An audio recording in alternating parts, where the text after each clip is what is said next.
We have got you covered again for week 3 action in high school football. The Gillies Heating and Air Conditioning game of the week will play out at Boylan. The Titans will host the Belvidere North Blue Thunder. Both teams are off to 2-0 starts this season. They've dominated their first 2 opponents. There will be lots of firepower on the field with these 2 offenses. Guys like Nico Bertolino and Joseph Brown for the Blue Thunder, and Connor Dennis and Donovan Hansard for the Titans. Belvidere North has defeated the Titans the last 2 years.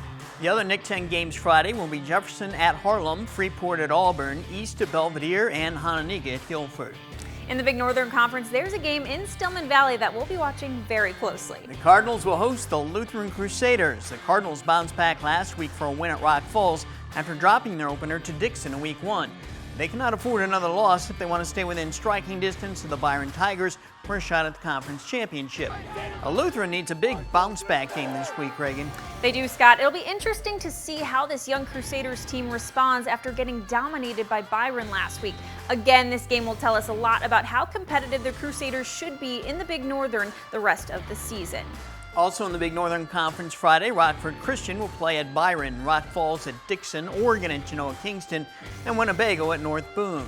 In the NUIC, the game that jumps out this week is Dakota at Dupo. The Indians are off to a 1-1 start.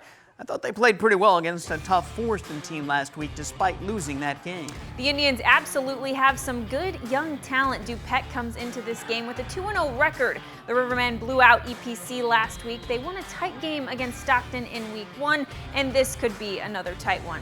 Also in the NUIC this week, Forreston plays at Galena, EPC is at Fulton, Lena Winslow looks to improve to 3-0 at Stockton, and West Carroll has a non-conference game against Aurora Central Catholic. Some of the other games in the area this weekend include Johnsburg at Rochelle. We'll have a camera at that game. Woodstock at Sycamore, Alden Hebron at South Beloit, Orangeville will be at River Ridge, and West Prairie at Christian Life. That game will be played on Saturday. In our overtime spotlight story, you know Harlem standout running back and kick returner Jamani Muhammad. Well, we'll introduce you to his father, Stephen. You'll learn about the adversity he's dealt with and how he and his son inspire each other. Be sure to join us Friday night for Overtime on Fox 39 at 11 p.m.